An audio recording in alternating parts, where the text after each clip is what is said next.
because in all the religions, in the organized religions, with their dogmas, beliefs and traditions and all the rest of it, personal experience has played a great part.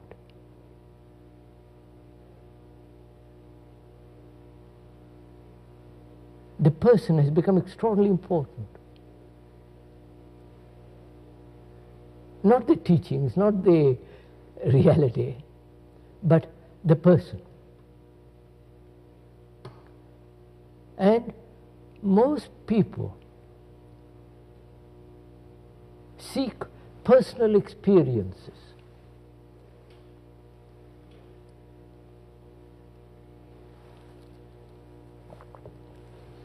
And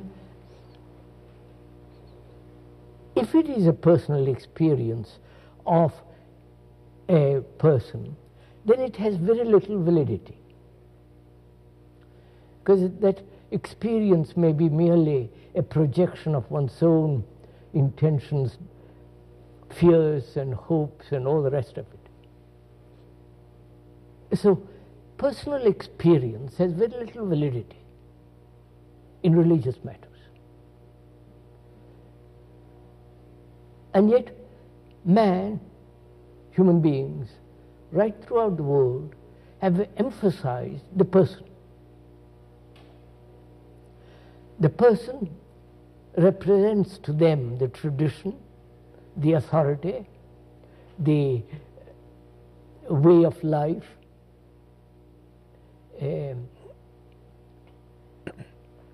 through him they hope to attain or reach enlightenment or heaven or all the rest.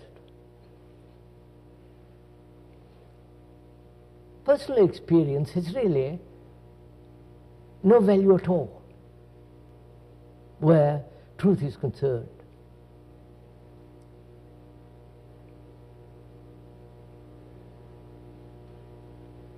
So to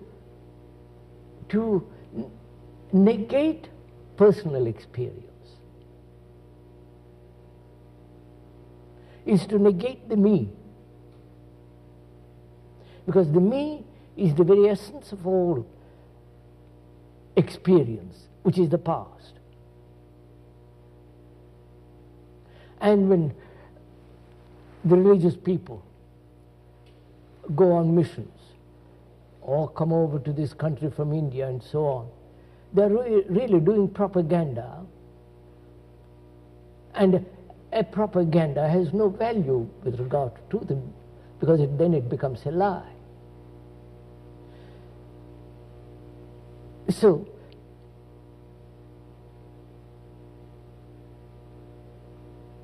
if one puts aside totally, completely all experiences of men, of human beings,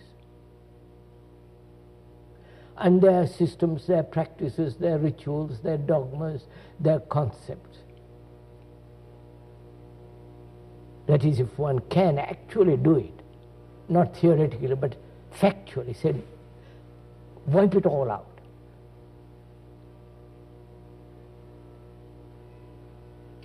Then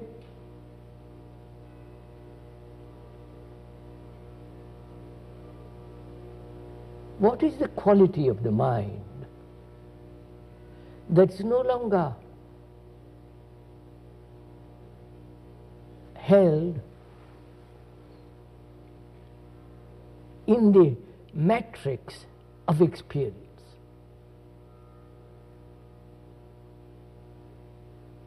Because truth isn't something you experience.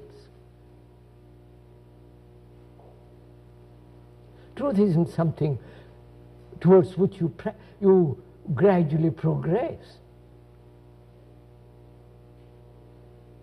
It isn't that through infinite days of practice, sacrifice, control, discipline, come to it. If you do, then it's personal experience. And when there is that personal experience, then there is the division between the me, the person, and the thing which you experience.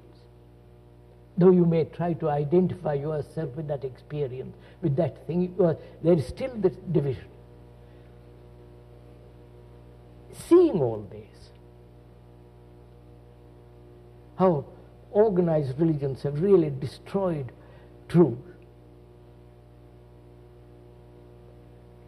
giving human beings some absurd myth to make them behave. Seeing all this, and if one can put aside all this, what place has meditation in all this? What place a guide, a guru, a savior, a priest? Just now I noticed in the corridor somebody from India preaching transcendental meditation, and attend his class, and you practice every day, and you will have greater energy and ultimately reach some kind of transcendental experience. And that it really is quite, I can't put it too strongly, it is really a great calamity when such things happen to people. When they come over from India or from China or Japan to teach people meditation, they are doing propaganda. And is meditation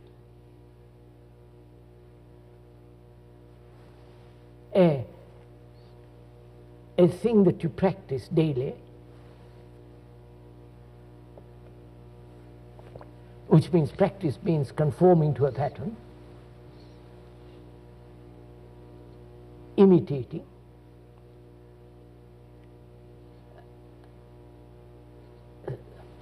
suppressing, all what is implied in conformity?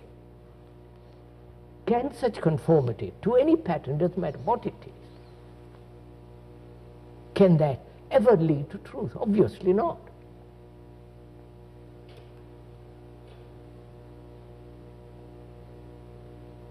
Then what is meditation?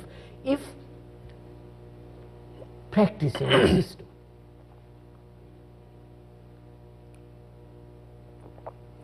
however absurd, however noble, practicing a transcendental so-called meditation, if you see the falseness of it, actually see the falseness, not just theoretically, actually see that it has no meaning, then what is meditation?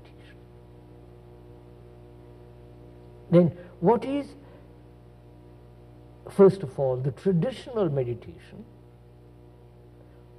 whether it's the Christian meditation or the Hindu, Buddhist, Tibetan, or Zen, and the whole varieties of meditations and their schools. For me, all that is not meditation at all.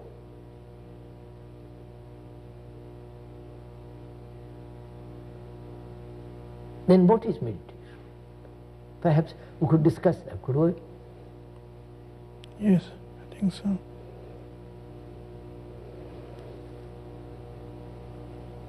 Why should one make meditation to a problem?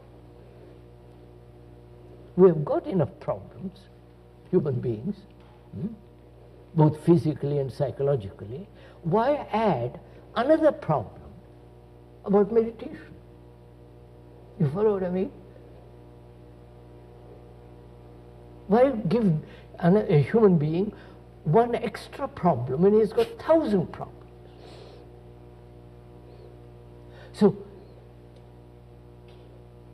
is meditation a way of escaping from his problems and avoiding what actually is. And therefore it's no meditation at all. Or is meditation the understanding of the problem of living?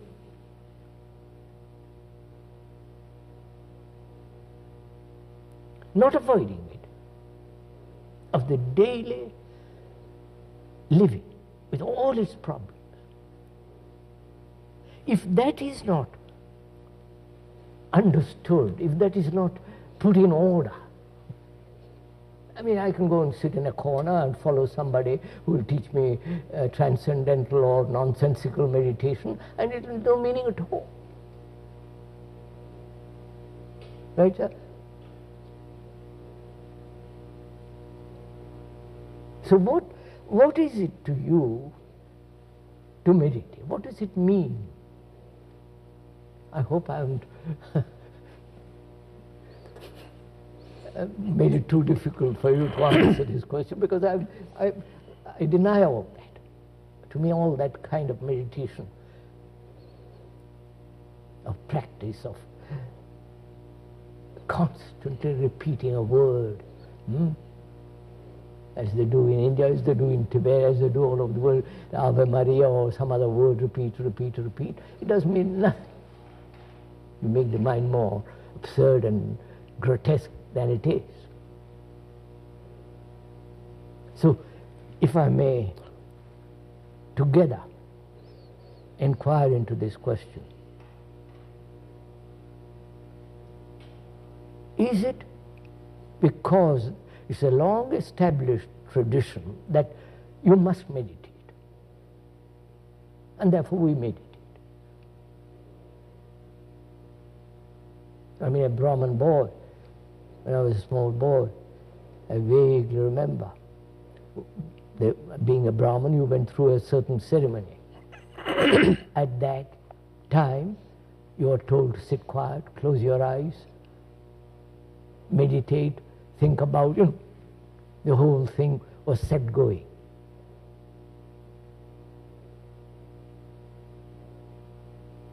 So, if we could together examine and share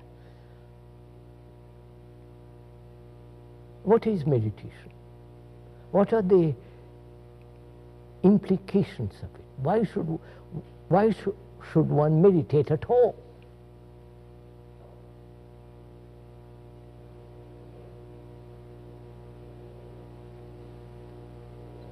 If it is a problem, you follow what I mean? If you make meditation to another problem, then for God's sake avoid it. You follow what I mean? Because human beings have 1,000 problems. Why add another one more to it? So, could we together, sharing, go into this? Seeing the traditional approach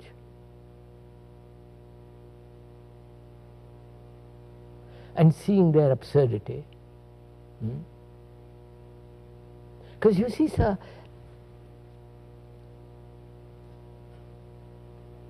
unless man, human being, becomes a light to himself, nothing matters.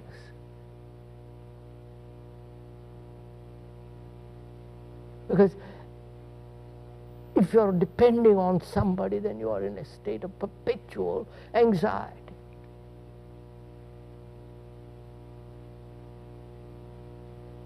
So, could we examine this traditionally? First, why should one meditate?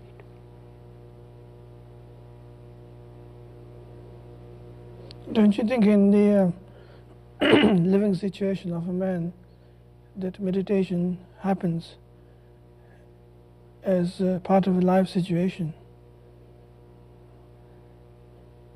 So, a human being has innumerable problems, right? He must solve those first, mustn't he? That is he must bring order in the house in which he lives, which is the house, which is the me. My thoughts, my feelings, my anxieties, my guilt, my sorrow, I must bring order there. Without that order, how can I proceed further?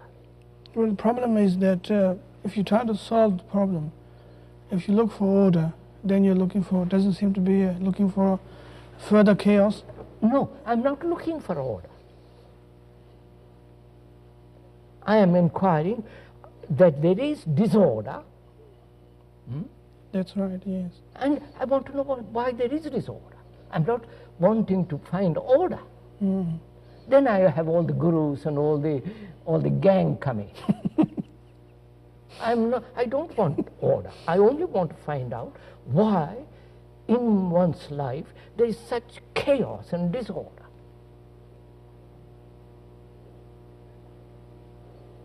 Well, and a human being must find out, not ask somebody to tell him why there is disorder.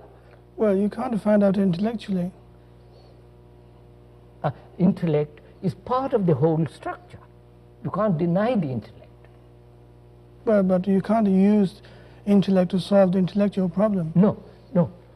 You can't solve the problem at any level except totally. Quite, yes. Now, to solve the human problem of disorder, does that need meditation?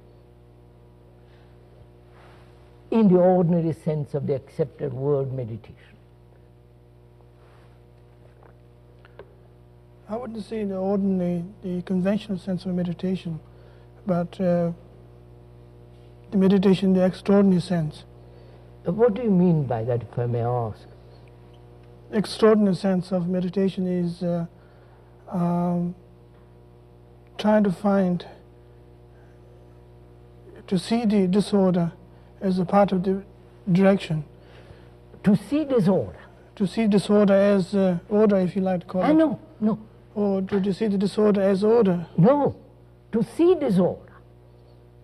Well, if you see the disorder, then it becomes order. First I must see. But to see it clearly. So that depends then how you observe disorder. Not how to solve it. Of course not. Because if you try to solve it, you solve it according to a pattern set. Set pattern. Which is the outcome of your disorder. That's right. Which is the opposite of disorder. So if you try to solve the disorder, it is always according to a preconceived idea of order. Whether it's Christian order, Hindu order, whatever order. Socialist order, communist order. Whereas if you observed entirely what is disorder,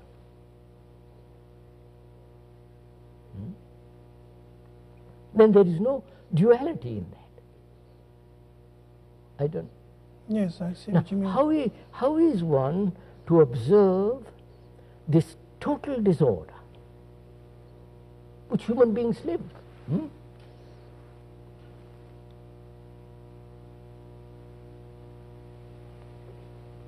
The disorder that when you see a television, the commercials, the hectic violence, the absurdities, the human existence is a total disorder. Killing, violence, and at the same time talking about peace.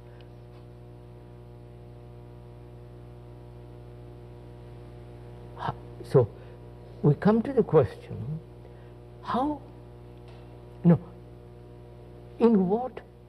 what is observation of disorder?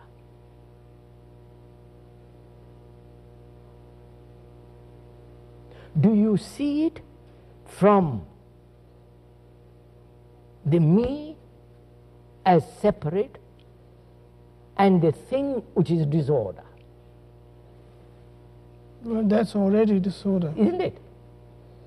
So, do I look at disorder with the eyes of my prejudices, my opinions, my conclusions, my concepts, the propaganda of 1,000 years. You follow? Which is the me. So do I look at disorder without the me? And is that possible? So that is meditation. You follow, sir? Not all the rubbish they talk about.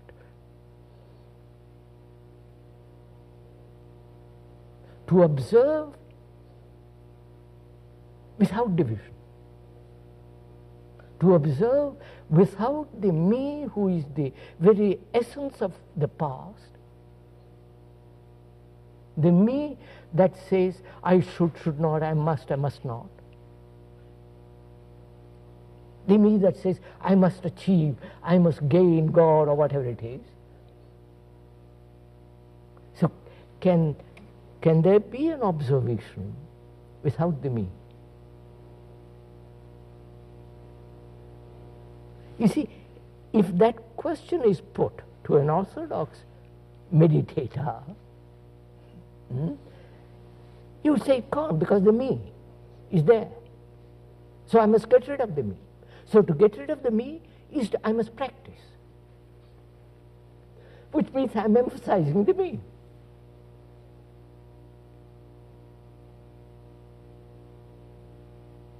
So through practice, I hope to deny practice.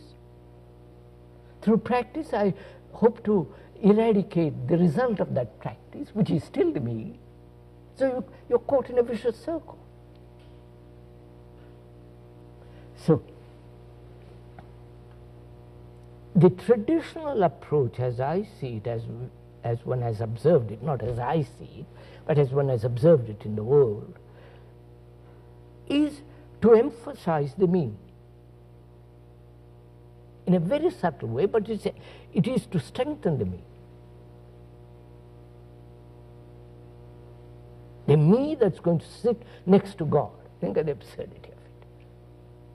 The me that's going to experience nirvana or moksha or heaven, enlightenment. I mean, it means nothing. So, we see the orthodox approach is really holding man, human being, in prison of the past, giving him importance in his personal experience. Reality isn't a personal experience. You can't personally experience the vastness of the sea. It is there for you to look. It isn't your sea.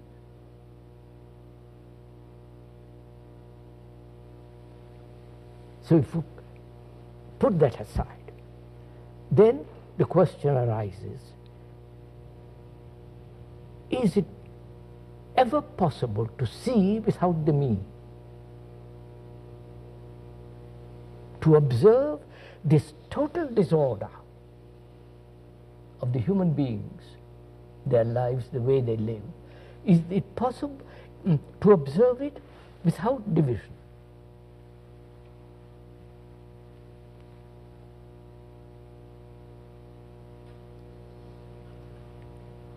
Because division implies conflict, like India and Pakistan, like China and America, like Russia, and all that. Division politically breeds chaos. Psychologically, division breeds endless conflict, inwardly, outwardly. Now, to end this conflict is to observe without the me. I wouldn't even say observe. To observe what is. Well, when you observe, then you are judging, questioning. No, that's what when you observe, you can observe through criticism, through evaluation. But a total observation. Yeah. That's partial. That's but right. to observe totally, in that there is no evaluation at all. There's no observer either. Therefore, what is meditation then? That is meditation. That is meditation. So, in observing disorder, which is essentially meditation, in that observation there is order. Not the order which the intellect creates.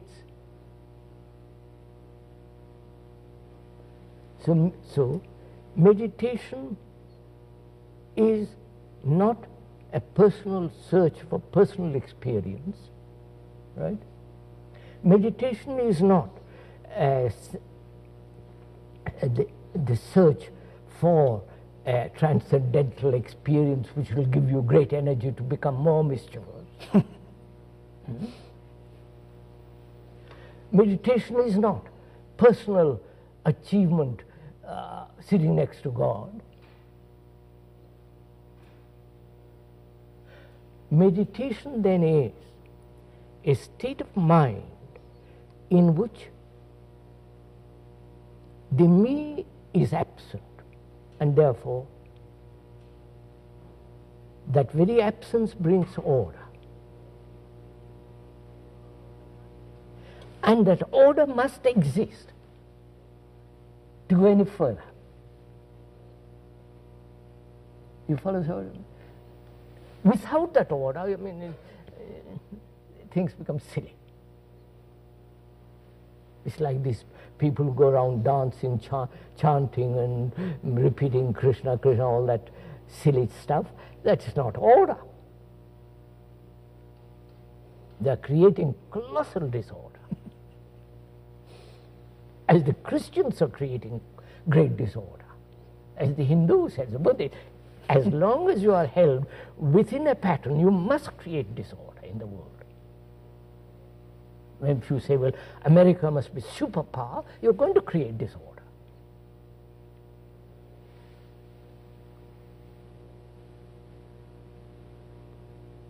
So then the next question, sir, from that arises, which is it is necessary to inquire, can the mind observe without time, without memory, which is the material of the mind? Memory and time is the material of the mind.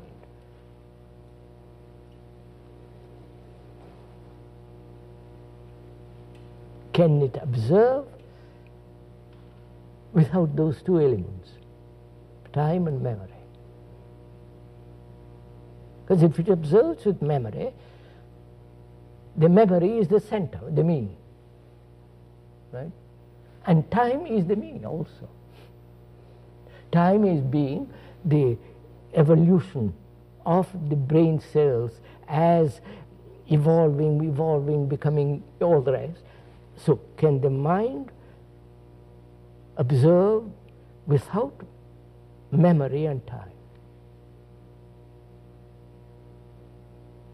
Which is only possible when the mind is completely still.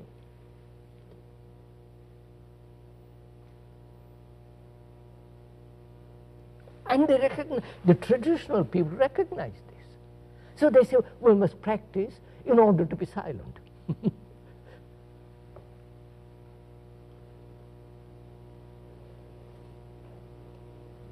To control your mind, you know, the tricks they play.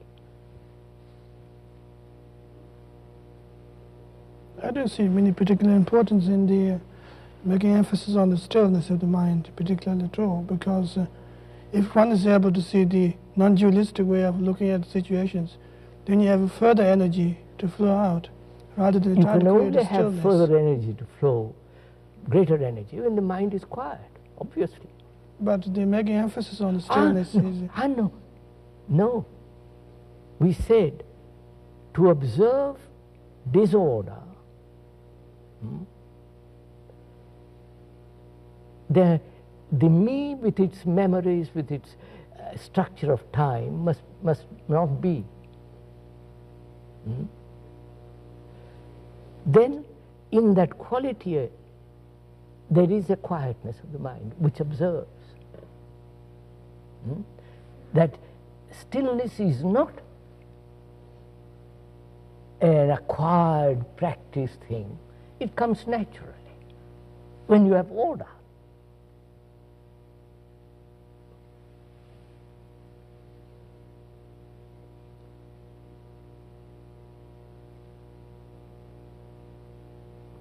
You see, sir, after all, what one can do is to point out and help the person to go to the door. It's for him to open the door. You can't do any more than that. And this whole idea of wanting to help people, wanting to,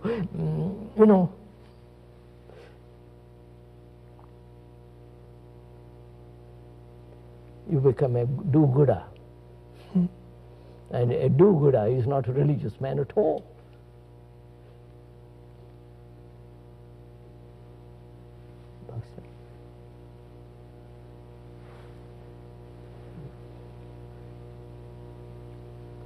Shall we go on with this? I think so. There's a further things can be quite clarified is the when you make emphasis on the absolute peace. I said, sir, complete order is complete quietness of the mind. Quietness of the mind is the most active mind. That's what I want you to say. It's the most dynamic thing. It isn't just a dead thing. Well, people could misunderstand. Because they're only used to practice, which will help them to become, that is death. But a mind that has gone, inquired into all this way, becomes extraordinarily active and therefore quiet. That's what I mean, yes. It's like a great dynamo. The greater the speed, the most vitality.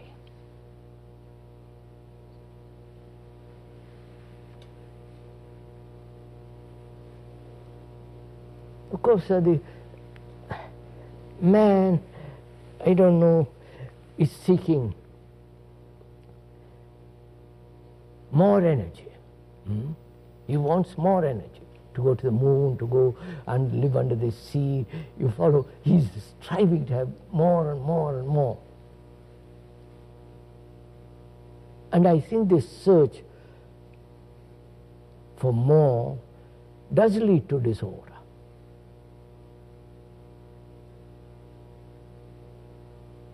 Consumer society is a disorderly society.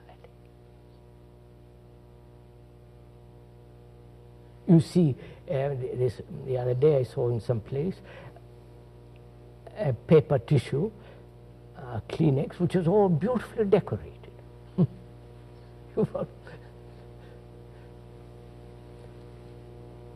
So, how our question is, does the observation of disorder bring order? That's really a very important point, because for us, for most people, effort is demanded in bringing about order. Because human beings are used to effort, struggle, fight, suppress, force oneself. Now, all that has led to disorder, socially, outwardly and inwardly. Right? And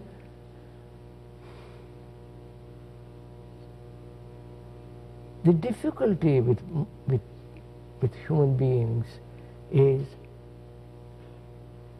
that they've never observed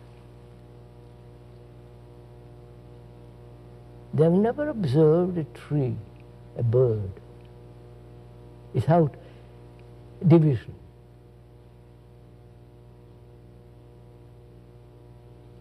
Since they have never observed totally a tree or a bird, they can't observe themselves totally.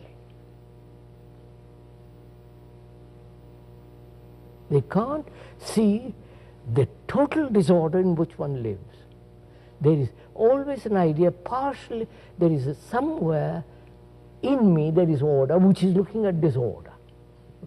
You follow what I mean? So they invent the higher self, which will put order, which will bring about order in disorder. God is in you, and pray to that God, He will bring about this order. Always this effort. What we are saying is that where there is the me, there must be disorder. And if I look at the world through the me, the world outside or the world inside, there is not only division which brings conflict, that division creates chaos in the world, disorder in the world. Now, to observe all that totally,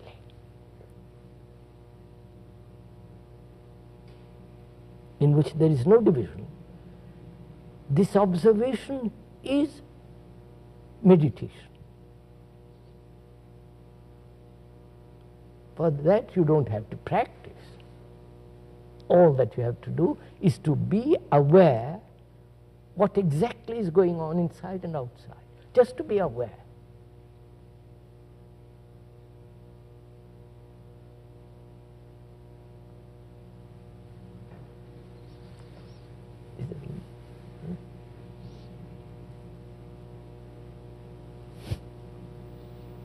Is that enough?